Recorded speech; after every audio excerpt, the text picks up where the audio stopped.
Read,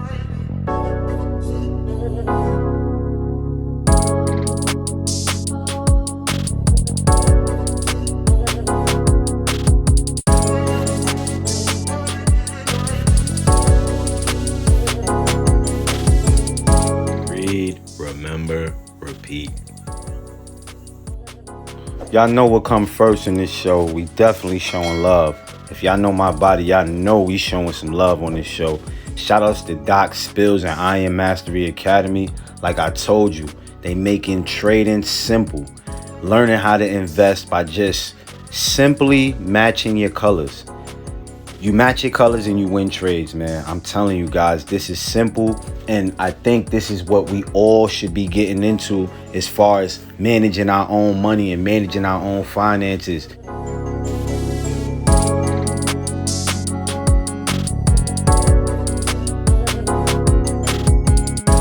And surround your mind with greatness. Some of it will rub off. This is my office. This is where I start my day. And every day I read something.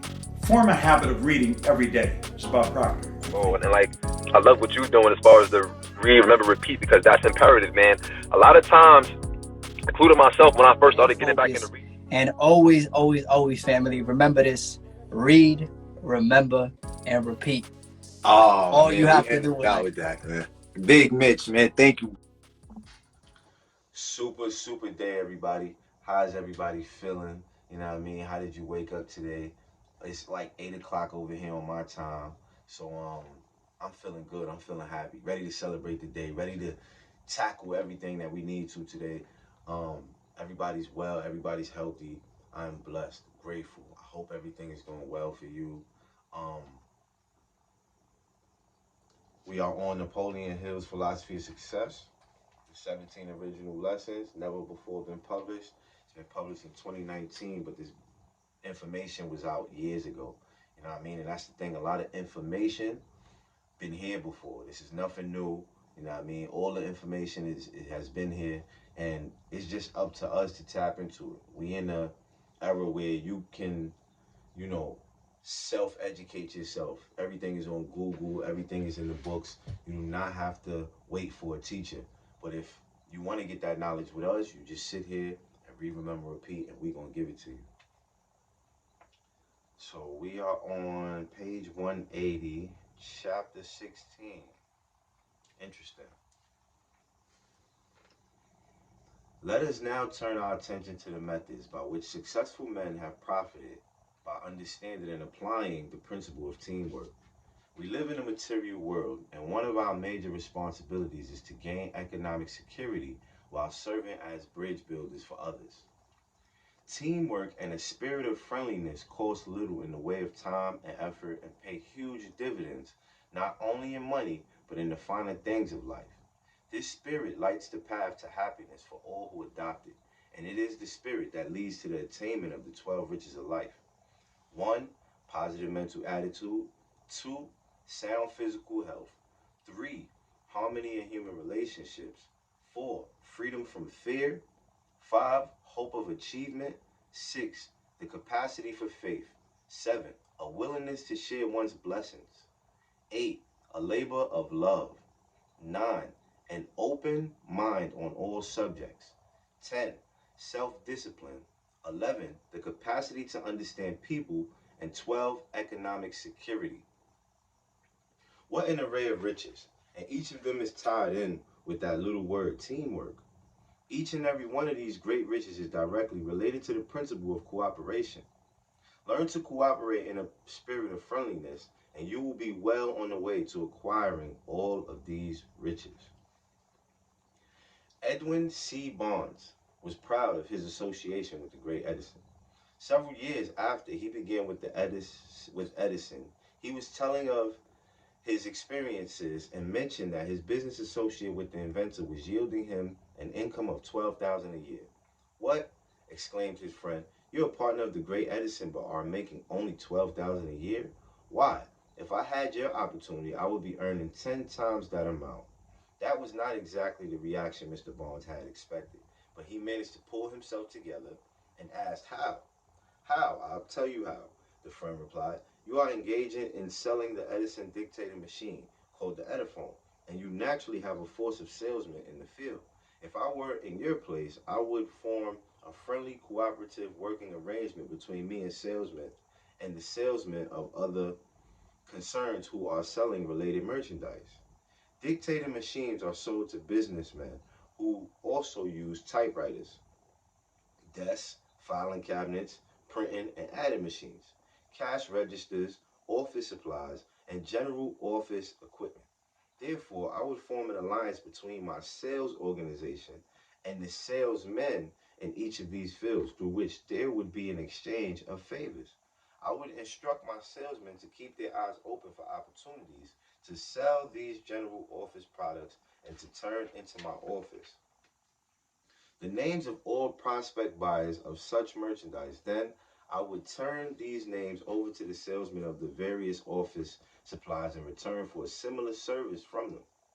In other words, the salesman of office supplies would supply my salesmen with the names of firms that might need Edison dictating machines, and my salesmen would supply them with the names of firms that might need office equipment.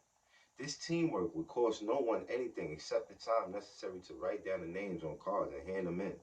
But it would provide both groups of salesmen with all the sales leads they could handle. Now, do you get the idea, my friend? Yes, Barnes replied. I think I do. The results were immediate and encouraging. Mr. Barnes' income began to rise by leaps and bounds until it reached far beyond a 10 times increase over 12,000 a year income. There are no patent rights on Mr. Bond's plan of friendly cooperation, and it requires no great amount of skill or experience to adapt the plan to one's own need. It is a well-known fact that all successes in the higher brackets of achievement are due to teamwork. Andrew Carnegie stated numberless times that his huge fortune was accumulated through the teamwork of other men who were associated with him in the Mastermind Alliance. His alliance with Charles M. Schwab His alliance with Charles M. Schwab was a notable example of how two men may benefit by working together toward a definite end.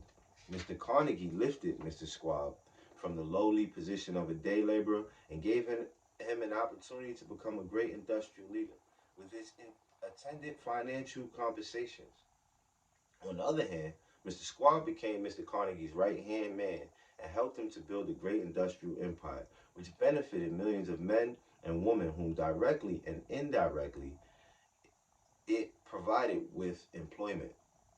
Wherever the spirit of teamwork is the dominating influence in business or industry, success is inevitable. We take you now to Baltimore, Maryland, where we shall look in on the business operations of Mr. McCormick and Company, manufacturers and importers of teas and spices. The plan under which management and workers are related in the business is known as the multiple management plan, which is another way of describing the company's policy of teamwork. Before I describe the multiple management plan, let us take notice of some of the benefits of the plan, which provides every employee with a definite motive for doing his best under all circumstances, thus ensuring each employee the opportunity to promote himself on his own merits to whatever position he may be qualified to fill. Family, it's sauce time, and after the sauce, we'll be right back.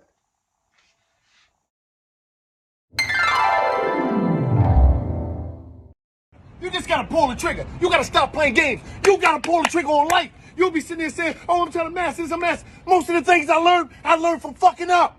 I didn't know what I was doing. But I said, man, what I got to lose? I spent all my life in the I don't have nothing to lose. I'm not gonna lose my life. I'm not gonna lose my money. So I pulled the trigger on it. Think about that. You'll sit there and you'll keep thinking and thinking and thinking, oh, I gotta do this. And guess what? You gotta put the party to this. You gotta put entertainment to the side. I wasn't worried about entertainment. The only entertainment I need was something like Netflix or YouTube. That was cool. I ain't go nowhere. I stacked my bread and I prepared. I just kept preparing and I just kept shooting the gun. Boom. Oh, I shot the wrong. Boom, I shot the wrong. It didn't matter. That's how I learned from fucking up. I learned from fucking up, and that's how you gonna learn. Just do it though. You gotta just do it. You gotta pull the trigger on life. Stop playing games. Stop waiting. You don't have a lot of time on this planet. All the ideas that you say you want to do, you can materialize them, but you gotta pull the trigger whether you know what you're doing or not. And we are back, gang. Ready to jump right into the book. Give y'all this immaculate work. First of all, the multiple management plan inspires every individual connected with the company with a definite major purpose, a deep-seated desire to contribute to the company's success. It develops self-reliance through self-expression that is free from all fears. It encourages the spirit of clean sportsmanship inside and outside of the business. It develops leadership by encouraging the exercise of personal initiative and a willingness to assume personal responsibility. It inspires teamwork between employees and the management, eliminating the usual tendency of people to pass the buck and dodge individual responsibility. It develops alertness of the mind and keenness of the imagination. It provides an adequate outlet for the expression of individual ambition on a basis that is highly beneficial to each individual associated with the company. It gives everyone a feeling of belonging, and no one is left without the means of gaining personal recognition or merit. It inspires loyalty among the employees, loyalty to the company, and to one another. Thus, labor troubles are known. It gives the company the fullest possible benefit of all talents, ingenuity, and creative vision of every employee, and provides adequate compensation for these talents in proportion to their value. Now, let us examine the plan as it has been described by Robert Little in Reader's Digest. Something that an ambitious and capable young friend of mine said the other day seemed to me a significant criticism of the way too many American businesses are run. All the more significant because it echoed complaints we've all heard time and again, or perhaps personally felt. I have something to give to our company which it does not seem to want, said my friend. The management is somewhere way up in the clouds and I have no contact with it. At first, I tried making suggestions, but soon learned to keep my mouth shut and do as I was told.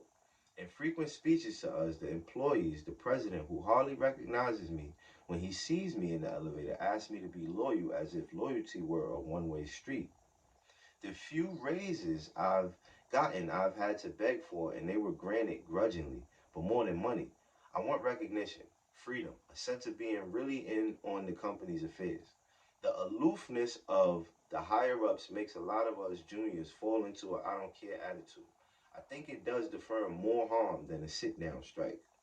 Such a complaint could not be made by the employees of McCormick and Company, for the company, through its multiple management plan, has found out a way to draw upon hidden resources of energy, initiative, and enthusiasm, often neglected by centralized management, and has learned how to enlist the hearts as well as the heads of men who work for it.